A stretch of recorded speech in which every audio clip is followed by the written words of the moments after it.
સુરત શહેરની crime branch પોલીસે Junagadh range cyber police સ્ટેશનમાં દાખલ થયેલા ₹50 લાખથી વધુના સાયબર ફ્રોડના ગુનામાં છેલ્લા 2 વર્ષથી નાસ્તા ફરતા આરોપીને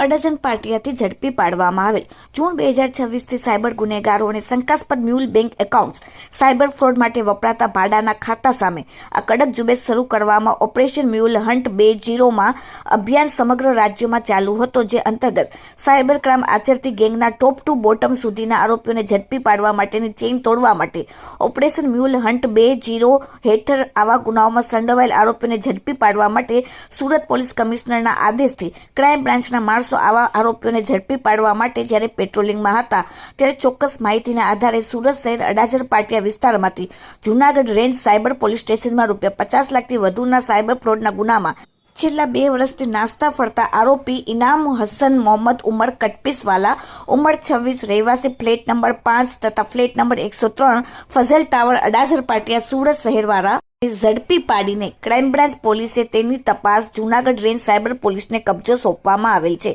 જૂનાગઢમાં સાયબર રેન્જની વિગત એ પ્રમાણે છે કે આ કામે દુર્ગાસુરી નામના ટેલિગ્રામ આઈડી ધારકે ફરિયાદીને ટેલિગ્રામમાં મેસેજ મારફતે પાર્ટ ટાઈમ જોબની ઓફર આપી દીધા બાદ યુઝરનેમ @somji15051 નામના ટેલિગ્રામ આઈડી ધારકે ફરિયાદીને વિશ્વાસમાં લઈ લીધા બાદ રૂપિયા રોકાણ કરવાનું જણાવી ટેલિગ્રામમાં અજાણી લિંક મોકલી રજીસ્ટ્રેશન કરાવી દીધા બાદ હોવેર્સ એપ્લોયન્સ ક્રો 50803 નામના ટેલિગ્રામ ગ્રુપમાં જોઈન કરીને ત્યારબાદ ફાઇનાન્સિયલ એડવાઇઝર નામના ટેલિગ્રામ આઈડી પરથી ફરિયાદીને બેંક એકાઉન્ટ નંબર મોકલી તેની રકમ ટ્રાન્સફર કરાવી અમુક રકમ પ્રોફિટ પેટે ફરિયાદીના બેંક ખાતામાં જમા કરાવી દીધા બાદ વધુ પ્રોફિટ આપવાની લાલચ આપીને ફાઇનાન્સિયલ એડવાઇઝર નામના ટેલિગ્રામ આઈડી પરથી અલગ અલગ બેંક એકાઉન્ટની વિગતો મોકલી તેમાં ફરિયાદી પાસેથી રૂપિયા જમા કરાવી ફરિયાદીને જમા કરાવેલી રકમ પૈકી ₹43,366 રિફંડ કરી આપી વધારે પ્રોફિટ મેળવવાથી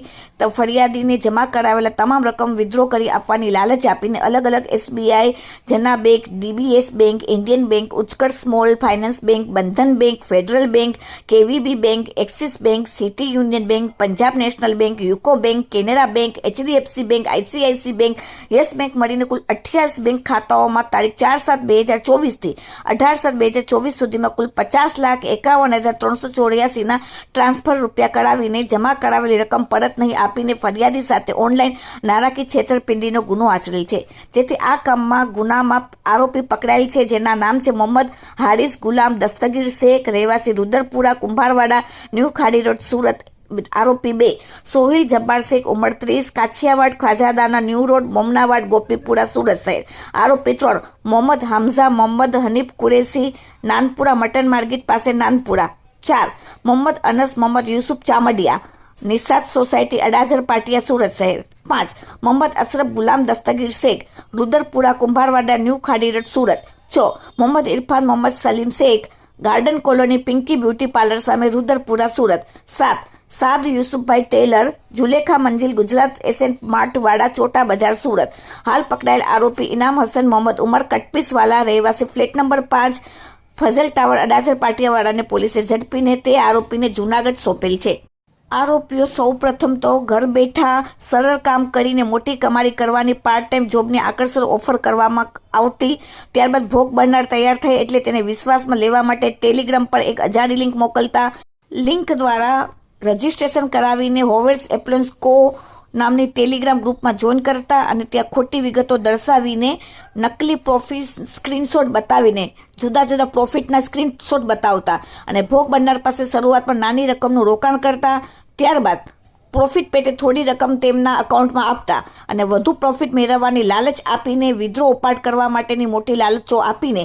અલગ અલગ બેંકમાં ખાતામાંથી તેઓ મ્યુઅલ એકાઉન્ટ્સની વિગતો મોકલીને ભોગ બનનાર પાસેથી અલગ અલગ બેંક ખાતાઓમાં ટૂંકા સમયગાળામાં લાખો રૂપિયા ટ્રાન્સફર કરાવીને છેતરપિંડી આચરતા હતા. આ સાયબર ફ્રોડની રકમ મેળવવાની બાયનાન્સ એપ્લિકેશન મારફતે રૂપિયા USDTમાં ટ્રાન્સફર કરીને વિદેશમાં બેસેલા પોતાના આકાઓને આગળ મોકલી આપતા અને પોતાનું કમિશન મેળવતા હતા. હાલનો આરોપી પોતાની ધરપકડ ટાળવા માટે દેશ છોડી સાઉદી અરેબિયા, થાઈલેન્ડ અને છેલ્લે દુબઈમાં છુપાઈને રહેતો હતો, જ્યાં મોબાઈલની દુકાનમાં નોકરી પણ કરતો હતો. Bureau report, daily India TV, Surat.